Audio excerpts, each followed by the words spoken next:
The Minnesota Vikings signing Kyler Murray to a one-year deal. Hell, they even re-signed Carson Wentz. Does this mean that J.J. McCarthy's era in Minnesota is said and done? Maxx Crosby got traded to the Ravens, fell through. Then they signed Trey Hendrickson. Rams trade for Trent McDuffie. Bills trade for DJ Moore. Broncos trade for Jaylen Waddle. Tons of trades, tons of big signings in the NFL free agency. Welcome back. I'm back, baby. Hold my helmet. Will Reichling, your host here. We're going to get into the biggest acquisitions and departures of the 2026 NFL offseason. So let's do it right now. Like, subscribe, and share. Don't forget to hit that like button. Let's do it right now. Let's go.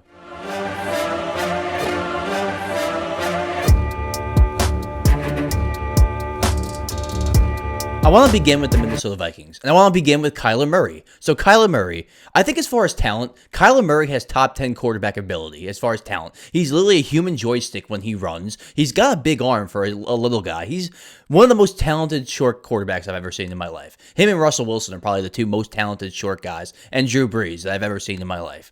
But he's short, so he gets batted on a lot of balls to the line of scrimmage when he throws over the middle. And he struggles to see over the line of scrimmage. It just happens when you're not tall enough to play the quarterback position. And he gets banged up a lot because he's small. So gets banged up a lot, struggles to see over the line of scrimmage, and gets batted on a lot of balls at the line of scrimmage.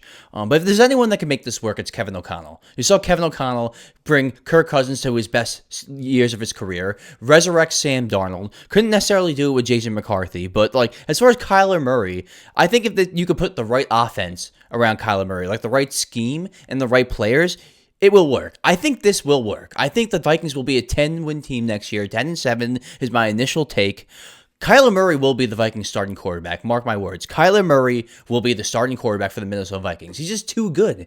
Out of the three quarterbacks that they have now, because they even re-signed Carson Wentz. We'll get into that in a little bit. Kyler Murray, Carson Wentz, J.J. McCarthy. Kyler Murray's the best out of all three by far. So Kyler Murray's going to start. It's going to work. And as Viking fans, you might get a little frustrated because Kyler Murray, he'll make some wow plays, and he'll have some plays where you're like, what are you doing there? He'll have some games where he dominates, and then he'll have some games where he struggles. But if there's anyone that can make it work, it's Kevin O'Connell and this Vikings team. So I actually feel good about this. I think the Vikings are going to be back in the playoffs next season with Kyler Murray. Initial take, barring any big injuries to big-time players or anything like that. You saw what they did with Sam Darnold a couple seasons ago. Now, Kyler Murray isn't the same exact player as Sam Darnold, but he's got a lot of the wow factors that Sam Darnold has, the movement, the throwing at different arm angles. Kyler Murray has talent to be a Pro Bowl franchise quarterback. It's just about, his height, his size, and sometimes his discipline. You heard of the whole Call of Duty thing a couple of years ago that, that kind of changed the narrative on him in a negative connotation. But they signed Kyler Murray. They even re-signed Carson Wentz. So what does this mean for J.J. McCarthy? What does this mean for J.J. McCarthy? And I think J.J. McCarthy's career as a Minnesota Viking is over. Not only did he struggle last year, and yeah, there were times where he improved, sort of, towards the end of the season, but even then, he couldn't even stay on the field. Multiple injuries, multiple different parts of his body got injured. It was just out of control. And I don't agree with the narrative that JJ has no ability. He has a pretty good arm. He can move, but I just don't think he had enough reps in college to translate to the NFL. He was kind of put on a stacked roster in Michigan, and then he got put into the NFL. Rookie season, we didn't know how that was going to go. Gets hurt, but then he gets thrusted into a win-now situation when he barely had any reps in college. It was bound for disaster. It really was. So, not saying he got dealt a great hand. I mean, he got dealt with a great roster and a great offensive head coach, but he was put in a tough position, JJ. So, I think he can look. A team's definitely going to take a flyer on him. They definitely will, because he does have the ability to be a potential franchise quarterback. Not top 10, but maybe a top 20 guy. He's got a good arm. He can move. So someone's going to take a flyer on him. It's just not going to be the Vikings, especially the fact that they re-signed Carson Wentz. So I think Kyler Murray's better than JJ, and I think Carson Wentz is better than JJ. So if he stays here, he's potentially the third string, which is kind of embarrassing. Meanwhile, he was a top 15 pick a couple seasons ago. So the Vikings made two big mistakes that cost this franchise and ultimately got the GM fired. They decided to go with J.J. McCarthy over Bo Nix, who was sitting there 2 picks later.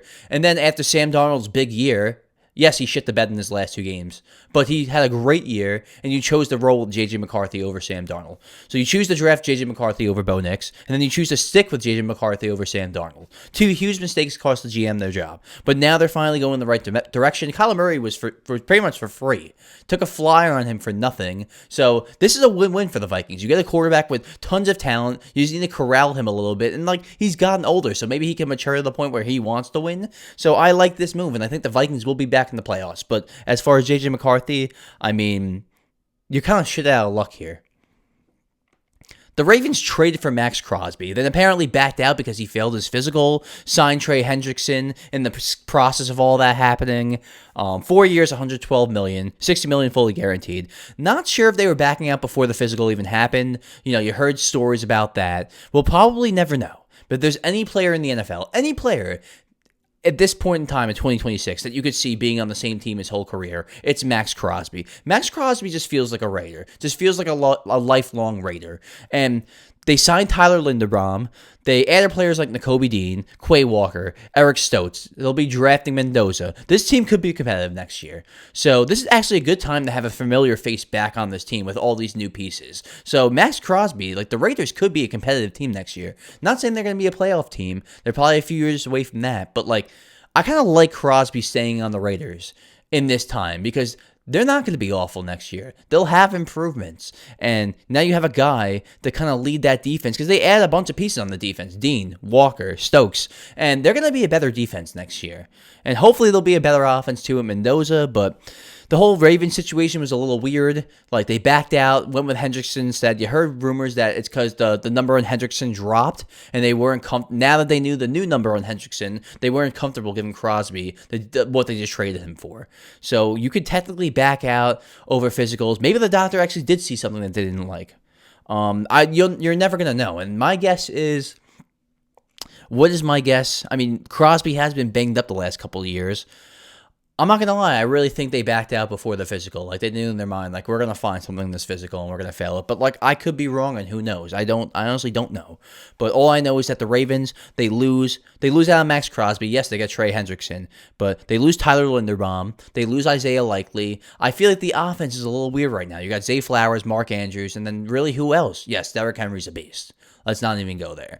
But Lamar Jackson at times struggled last year, got hurt again.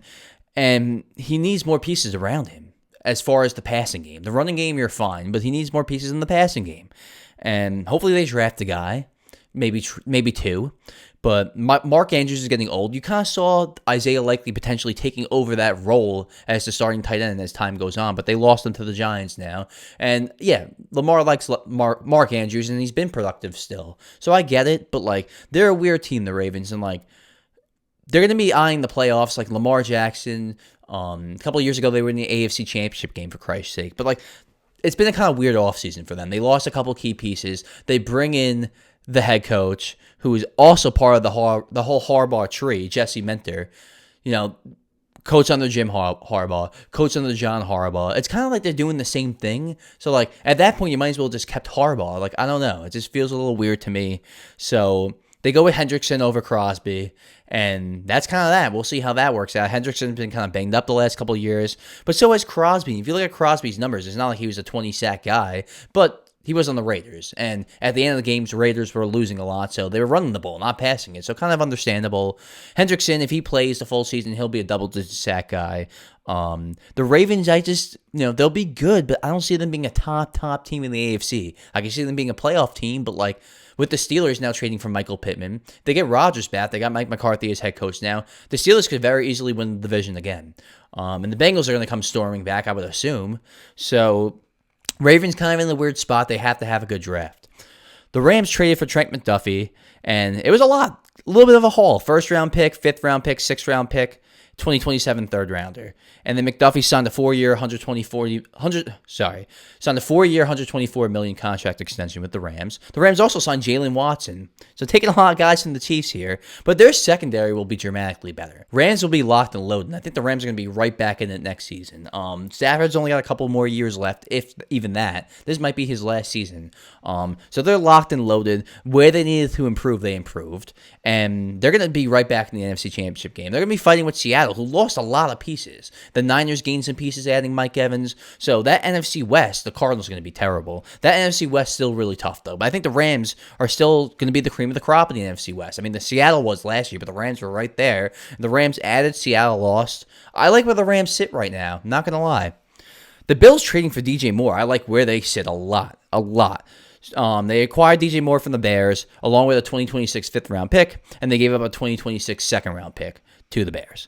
I've been saying for years that the Bills miss a player like Stephon Diggs. They miss that number one wide receiver. Yes, they have a bunch of good pieces. Dalton Kincaid, Dawson Knox, two really good tight ends. James Cook, elite back. He's really an elite running back, and arguably the best quarterback in football, at least the most talented quarterback in football, and Josh Allen, most gifted. They just needed a legit wide receiver. And yes, DJ Moore's numbers have dipped the last 2 seasons, I'm not going to lie. But 2 years ago, Caleb was a rookie, and he struggled for most of the season and couldn't really get DJ Moore the ball. And last year, he was in a crowded offense. Colston Loveland stepped up. Roma Dunze had his moments. Even Luther Burden stepped up at times. And DJ Moore kind of, at times, took a backseat, made a lot of big plays, but didn't have the numbers like he usually did. I think this is going to work here in Buffalo. I think he's going to go right back to being that number one wide receiver. And now I still think DJ Moore has it. Now you have 2 guys that are great after the catch and breaking tackles. DJ Moore and Khalil Shakir. 2 guys that get great yak and break a lot of tackles. So that's going to help Josh Allen. That's going to help this passing game. You keep Joe Brady. He's now the head coach. I think the Bills might be the team to beat in the AFC. I really do. Now, they did add some pieces on defense. They do need to get better on defense. But on offense, I was really worried about them not having a legit receiver, and now they do. And it's a guy that not just a possession guy. This is a guy that can run after the catch, that can break tackles after the catch. Now you have 2 guys like that, but Shakir more of a short guy. DJ Moore could take the top off the defense. So I'm really excited about this Bills team, and that's coming from a Jet fan. So great move by the Bills. The Broncos traded for Jaylen Waddle. So they trade for Jaylen Waddle. They get a 4th-round pick, and it was for a 2026 first-round pick. So pick 30, pick 90, and a 4th-round pick. I think pick 130. So 30, 90, and 130. Jaylen Waddle's obviously talented enough to be worth a first-round pick, obviously. But he's disappeared at times over his career. Now, that could probably be summed up to being second fiddle to Tyreek Hill for the majority of his career. Now he's going to be the featured guy in this offense. Yes, you have Courtland Sutton, but Jaylen Waddle can take the top off the defense. And he actually pairs very well with Courtland Sutton. Courtland Sutton's more of a possession guy, big body receiver, and Waddle could break the top off the defense, has the speed, and along with Marvin Mims, who also could do that, and Troy Franklin actually has that ability too. This is a very dangerous offense. And Bo Nix, a guy that, yes, brought the Broncos to the AFC Championship game, but also at times last year, especially in the regular season, struggled mightily. And now you add a receiver to that room with already a bunch of good guys. And they re-signed J.K. Dobbins, who, yes, got hurt, but was very productive when he played. So you have a pretty stacked offense. So there's no more excuses for Bo Nix, who, yes, took a big step in the playoffs, got the team to the AFC Championship game for Christ's sake, but struggled a lot in the regular season. He's going to have to be more consistent next season. And there's going to be some pressure on him now with an even more loaded offense to go out there and perform. So this one was actually pretty interesting to me. Not interesting to everyone else, most likely, but to me it was pretty interesting. The Falcons signed Tua on a 1-year deal. It was the veterans minimum, but this is actually a great spot for Tua. He'll play in a dome. He'll play in the South. Yes, he was already playing in the South in Miami, but now he'll be playing against a lot more warm weather teams. Instead of playing in New York, Buffalo, New England, then in the playoffs, Kansas City, Baltimore, he can now play in Carolina, New Orleans, Tampa Bay. In the playoffs, it could be San Francisco, LA, Detroit's a dome. So Kevin Stefanski, for whatever reason, loved Dylan Gabriel. I don't get it, never understood it, but he loved Dylan Gabriel for whatever reason. Tua is like a better version of Dylan Gabriel. Both lefties, both small, not big arms. Tua's much better than Dylan Gabriel, but very similar in the way they look and type of player they are. So you have Kevin Stefanski's name all over this when you see Tua signing to the Falcons, and I think it could work. For all the reasons I just listed, and then they have an offense where they brought back Kyle Pitts. They have Bijan, Drake London, tons of guys, and pretty good offensive line too. So if you're the Atlanta Falcons, forget about Michael Penix right now. You got Tua. Let's see if you can go this year and make the playoffs with Tua, because you saw years with Tua where he was very productive with Mike McDaniel. Had a lot of very productive years. And then kind of fell off a little bit. Concussions. The team struggled. He struggled in cold weather. You're going to have a lot of warm weather games right now. You're going to have a lot of dome games right now. And I can see Tua thriving in this offense. Especially with a guy like Bijan Robinson, who can not only take the workload running the ball, but also catching passes out of the backfield. So I love this Tua move to the Falcons. The Dolphins going out there and signing Malik Willis, 3 years, $67.5 million, $45 million fully guaranteed. And Malik Willis has been one of the better resurrection stories of late. Just Matt LaFleur, under that system, he thrived. Each year got better. 2 years ago, came in when Jordan Love got hurt, won multiple games, looked productive. Last year, he went to a completely different level. When he played, he looked like a top 15 quarterback. And how much of it was Malik Willis and how much of it was Matt LaFleur? I honestly think it was a little bit of both. I think Matt LaFleur put Malik Willis in positions for him to succeed, and I think Malik Willis made the best of it. He made elite throws. I saw Malik Willis making plays all over the field that Matt LaFleur didn't necessarily scheme up. So, will this work in Miami? I'm not sure. They got rid of a lot of pieces. They're kind of in rebuild mode. New head coach Jeff Hafley, but I can see this offense being kind of exciting with Malik Willis. And if they lose a lot of games, but he's productive, they might just roll with him, try to add to that roster, and it might be Malik Willis. But it's going to come down to this year. It doesn't even come down to wins and losses. Does he play well? Does he make a bunch of plays? And if he does all that, he'll be the franchise guy for the Dolphins moving forward. But don't expect him to be good right away, because I won't. And last but not least, the Jets. My New York Jets. Trading for Geno Smith. Most people laughed at this. I've seen a lot of people joke about this. I actually like it a lot. Call me crazy, but I like it a lot. They got him for basically nothing, and I don't think he's as bad as he looked last year. That Raiders offense was horrendous. Horrendous. I think he's somewhere between his best year in Seattle and last year. He's not as great as his 30-touchdown year anymore in Seattle, but he's not as bad as last year. And the Jets added a lot of players on defense. Minkah Fitzpatrick, brought back Demario Davis. Mark my words, the Jets will be competitive next year. They won't be a playoff team, but they'll be a 7-8 win team. They have pieces on offense. They have a number one receiver, Garrett Wilson, running back Breece Hall. They have two really good young tackles, Membu and Olufashanu. So that offense isn't a terrible offense. They had a terrible quarterback situation last year, but it isn't a terrible offense. Now with the defense, yes, you lost Sauce Gardner. You lost Quinnen Williams. But you add Demario Davis. You add Minkah Fitzpatrick, who's old. Both of those guys are old, but still top players at their position. So I think they're going to succeed with those players. And they added more. So I think the Jets, I don't think Aaron Glenn kind of got a bad rap last year. A lot of it he did to himself. He was embarrassing. But that team was terrible. Once you traded Sauce, Quinnen Williams, Garrett Wilson went out, Justin Fields was your quarterback. That team was terrible. This is going to be the real judge of Aaron Glenn. Can he keep this team competitive? And I think he will. And I think Geno Smith could be a 20, 25 touchdown guy again. The offensive line was actually one of the strengths last year. So if Geno gets protection, he has players to throw the ball to, I think he's going to play pretty well. I think the Jets are going to be better than the Dolphins. Obviously, they won't be better than the Patriots and the Bills, but I think they're going to hold their own. I really do. Call me crazy, but the Geno Smith move wasn't as bad as it looked. So that's it, guys. I took a month and a half hiatus. Sometimes after a long season, you need a break. But I'm back, ready to go, firing off more episodes. Like I said, subscribe, share. We're going to keep this thing rolling. I'll see you guys in a few weeks. I'll probably post once a week, once every other week. But as the season goes on, if there's big news, I'll be posting. But happy to be back. I really am. I kind of missed this. Now that I'm back in the groove and the roll, it's exciting again. I got the blood flowing. This is great. This is really great. I'm glad to be back, and I'm glad you're listening again. Thank you, guys. Take care. See you soon.